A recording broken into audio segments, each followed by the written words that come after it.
السلام علیکم ورحمۃ اللہ وبرکاتہ۔ بسم اللہ الرحمن الرحیم۔ امام بخاری ریسرچ اکیڈمی علی گڑھ سے شائع ہونے والے ہفت روزہ الجمعہ میگزین 10 شعبان المعظم 1447 ہجری مطابق 30 جنوری 2026 کے مضامین کی آڈیو ریکارڈنگ پیش خدمت ہے۔ پہلا مضمون ہے خاص کالم، شب برات احتساب کا موقع ہے، محمد فرید حبیب ندوی۔ شب برات کوئی خوشی یا تہوار کا موقع نہیں ہے، بلکہ اگر غور کیا جائے تو یہ احتساب کا موقع ہے۔ احتساب کا مطلب ہے حساب اور جائزہ لینا۔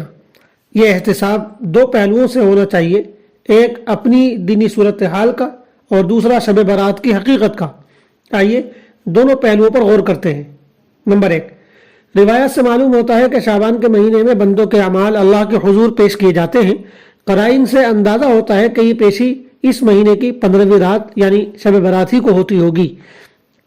تو دیکھنا چاہیے کہ عمل و کردار اور اخلاق کے لحاظ سے ہماری صورتحال کیا ہے۔ کہیں ایسا تو نہیں کہ جب ہمارے اعمال پیش کیے جائیں تو ہم بہت سی نافرمانیوں اور گناہوں میں مبتلا ہوں۔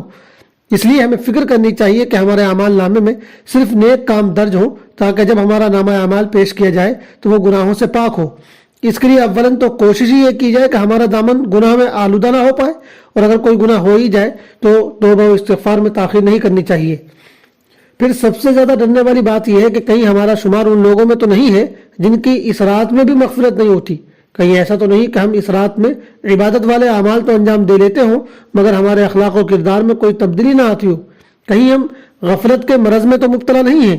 غفلت صرف یہ نہیں ہے کہ انسان عبادت نہ کرے، بس اوقات انسان عبادت کے ظاہری اعمال انجام دیتا رہتا ہے مگر پھر بھی غافل رہتا ہے۔ جب وہ عبادت کے مقصد کو نہ سمجھے، اور جب اسے اپنے گناہوں کی معافی کی فکر نہ ہو، اور جب اسے دوسروں کے حقوق کا خیال نہ ہو، تو وہ عبادت والے کام انجام دے کر بھی غافل ہی رہتا ہے۔ شب برات میں ہمیں اس پہلو سے اپنا احتساب کرنا چاہیے۔ دوسرا پہلو یہ کہ شب برات کیا تھی اور ہم نے اسے کیا بنا دیا ہے۔ کیا کوئی بھی دیکھنے والا ہماری حرکتوں کو دیکھ کر یہ کہہ سکتا ہے کہ یہ خدا سے ڈرنے، توبہ و استغفار کرنے اور مغفرت چاہنے کی رات ہے؟ کہ اللہ کی طرف سے جو خصوصی مواقع اور دن ہمیں دیے گئے ان کا مقصد یہی ہے کہ ہم انہیں تہوار کے طور پر منائیں؟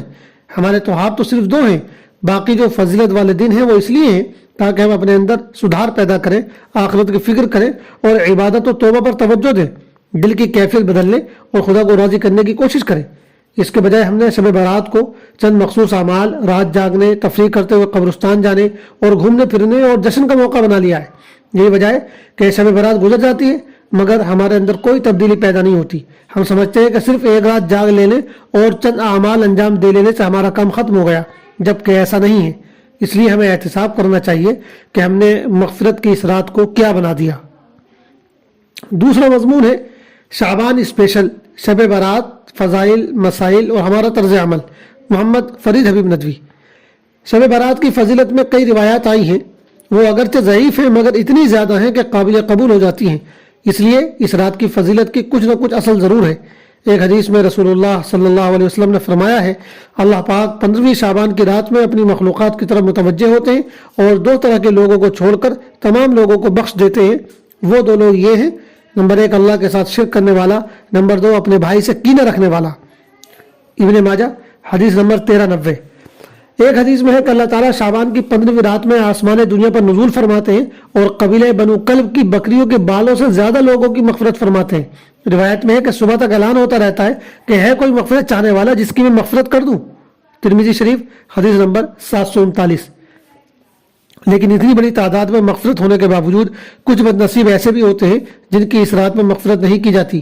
سوچئے کہیں ہمارا شمار بھی تو انہی بد نصیبوں میں نہیں ہے۔ مختلف روایات سے معلوم ہوتا ہے کہ 7-8 طرح کے لوگ ہیں جن کی اس رات میں مغفرت نہیں کی جاتی۔ ان روایات میں کچھ تو حسن درجے کی ہیں جبکہ کچھ ضعیف بھی ہیں، لیکن ان کی تائید دوسری روایات اور اسلامی اصولوں سے بھی ہوتی ہے جس کی وجہ سے وہ قابل قبول ہو جاتی ہیں۔ وہ لوگ یہ ہیں، نمبر 1 مشرک، نمبر 2 قاتل، نمبر 3 والدین کی نافرمانی کرنے والا، نمبر 4 کینہ اور بغض رکھنے والا، نمبر 5 رشتہ توڑنے والا، نمبر 6 شراب پینے والا، نمبر 7 زنا کرنے والا۔ یہ روایات حدیث کی مختلف کتابوں یعنی ترمذی، نسائی، ابن ماجہ، بیہقی، الترغیب و ترہیب وغیرہ میں موجود ہیں۔ شب برات اور ہمارا طرز عمل۔ افسوس کی بات ہے کہ اس مبارک مہینے کی اتنی بابرکت رات میں بھی بہت سے بھائی خرافات اور ناجائز کاموں میں لگے رہتے ہیں۔ چنانچہ ہم دیکھتے ہیں بہت سے لوگ اس رات پٹاخے چھوڑتے ہیں جو کسی طرح جائز نہیں، یہ مال کی بربادی بھی ہے اور دین کے خلاف بھی۔ ساتھ ہی پٹاخوں کے شور سے بیماروں اور عبادت کرنے والوں کو بہت تکلیف پہنچتی ہے اور کسی کو تکلیف پہنچانا حرام ہے۔ بہت سے لوگ اسے جشن کی طرح مناتے ہیں، گھروں اور مسجدوں کو قمقموں سے سجاتے ہیں اور اپنی گاڑھی کمائی کے پیسے کو فل خرچ کرتے ہیں۔ راتوں میں ادھر ادھر دوڑتے پھرتے ہیں، موٹر سائیکلوں پر سوار ہو کر ہنگامہ کرتے ہیں۔ کیا ان غلط کاموں کے کرنے کے باوجود بھی اللہ کی رحمت ہم پر نازل ہوگی؟ تمام مسلمانوں کو اور خاص طور سے نوجوانوں کو سمجھنا چاہیے کہ وہ اس طرح کی غلط چیزیں کر کے اسلام اور مسلمانوں کو سخت نقصان پہنچا رہے ہیں اور غیر مسلم بھائیوں کو غلط پیغام دے رہے ہیں۔ بہت سے لوگ بس رات میں جگنے کو ہی ثواب سمجھتے ہیں، تو یاد رکھیے صرف جاگنے میں ثواب نہیں بلکہ ثواب عبادت کرنے میں ہے۔ اس رات میں باقاعدہ اعلان اور بھیڑ اکٹھی کر کے عبادت کرنا ٹھیک نہیں ہے۔ ہر شخص کو الگ الگ اپنے طور پر عبادت کرنی چاہیے۔ اس رات میں کوئی بھی عبادت کی جا سکتی ہے، کوئی خاص نماز، خاص سورہ کی تلاوت، خاص ذکر یا دعا ثابت نہیں ہے۔ اس رات میں حلوہ وغیرہ کے نام پر جو رسمیں منائی جاتی ہیں ان کا ثبوت کسی بھی دلیل سے نہیں ہے، اس لیے ایسی تمام چیزوں سے بچنا چاہیے۔ اسی طرح بہت سے لوگ لائٹنگ اور روشنی کے انتظامات کرتے ہیں اور گلیوں کو روشن کرتے ہیں، اس سے بچنا بھی ضروری ہے۔ ایک اہم بات یہ یاد رکھنے کی ہے کہ اس رات کی اگر کچھ فضیلت ہے بھی تو وہ صرف عبادت کرنے کی ہے، کھیل کود کرنے یا بلا وجہ کی رسمیں منانے کی نہیں۔ ان میں تو الٹا گناہ ہے۔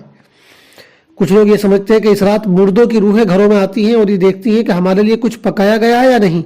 یہ بالکل غلط بات ہے، اس کی کوئی حقیقت نہیں۔ غور کیجئے کہ جو روحیں جنت میں ہیں وہ جنت کی نعمتیں چھوڑ کر ہمارے پکوان کھانے کیوں آئیں گی، اور جو جہنم میں ہے جہنم کا در ہوگا انہیں نکلنے کیوں دے گا؟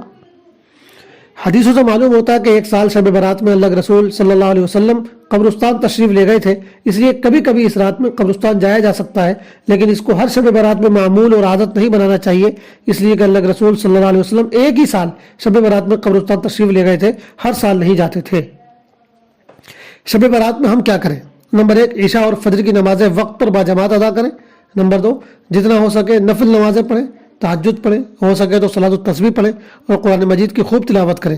نمبر 3، درود شریف کا اہتمام کریں، اللہ سے رو رو کر اپنے گناہوں کی مغفرت چاہیں، پوری امت مسلمہ اور دنیا کے تمام لوگوں کے جان مال کی حفاظت کی دعا کریں۔ نمبر 4، خاص 15 شعبان کا روزہ ثابت نہیں ہے، اس لیے اگر اس دن روزہ رکھنا ہو تو اس نیت سے رکھا جائے کہ یہ شعبان کا دن ہے اور پورے شعبان کے مہینے میں روزے رکھنے کی فضیلت ہے۔ ساتھ ہی ہر مہینے کی 15 تاریخ کو روزہ رکھنے کی فضیلت بھی حدیث سے ثابت ہے، اس لیے روزہ رکھ لیں تو انشاءاللہ اجر ملے گا، لیکن اس نیت سے روزہ رکھنا درست نہ ہوگا کہ 15 شعبان کو روزے رکھنے پر ایک خاص قسم کا ثواب ملتا ہے۔ تیسرا اور آخری مضمون ہے استقبال رمضان۔ ہم رمضان کی تیاری کیسے کریں؟ محمد خالد ضیاء صدیقی ندوی۔ رمضان کا مبارک مہینہ قریب آ رہا ہے، یہ مہینہ نیکیوں کا موسم بہار ہے۔ ایسے میں ایک عقل مند انسان کی پہچان یہ ہونی چاہیے کہ وہ اس بات کی پوری کوشش کرے کہ اس مہینے کا کوئی لمحہ غفلت کی نظر نہ ہو۔ اس لیے اس ماہ مبارک کی تیاری کے سلسلے میں چند باتیں پیش ہیں۔ نمبر 1، شعبان کے مہینے ہی سے یہ دعا خوب کیجئے کہ اے اللہ ماہ رمضان کی برکتوں سے لطف اندوز ہونے کے لیے ہمیں ماہ رمضان تک پہنچا دیجئے۔ نمبر 2، ابھی سے اپنی نیتیں درست کر لیجئے، ارادے پکے کر لیجئے، رمضان میں خوب عبادت کرنے، دین سے واقف ہونے اور دوسروں کو واقف کرانے کا ارادہ کر لیجئے۔ نمبر 3، دینی کتابوں کا مطالعہ ابھی سے شروع کر دیجئے تاکہ جب رمضان شروع ہو تو آپ ایمانی اور دینی جذبوں سے بھرپور رہیں۔ نمبر 4، شعبان کے مہینے میں نفلی روزے رکھنے کا اہتمام کیجئے تاکہ جب رمضان المبارک کا مہینہ شروع ہو تو آپ کو بہت زیادہ مشقت نہ ہو بلکہ پوری بشاشت کے ساتھ روزے رکھ سکیں۔ نمبر 5، ماہ رمضان سے متعلق کچھ پمفلیٹ وغیرہ شائع کیجئے یا خریدیے اور انہیں لوگوں تک بھی پہنچائیے اور مختلف طریقوں سے لوگوں کو رمضان کی تیاری کے لیے تیار کیجئے۔ نمبر 6، کھانے پینے اور پہننے اوڑھنے کی ضروری چیزیں شعبان میں ہی خرید لیجئے تاکہ رمضان المبارک کے مہینے میں شاپنگ میں وقت ضائع نہ ہو۔ نمبر 7، حسب استطاعت خلق خدا کی خدمت ابھی سے شروع کر دیجئے اور رمضان المبارک میں پوری سخاوت اور خوش دلی کے ساتھ اپنے ضرورت مند بھائیوں کی ضرورت پوری کیجئے۔ اللہ تعالی ہم سب کو عمل کرنے کی توفیق عطا فرمائے، آمین۔ والسلام علیکم ورحمۃ اللہ وبرکاتہ۔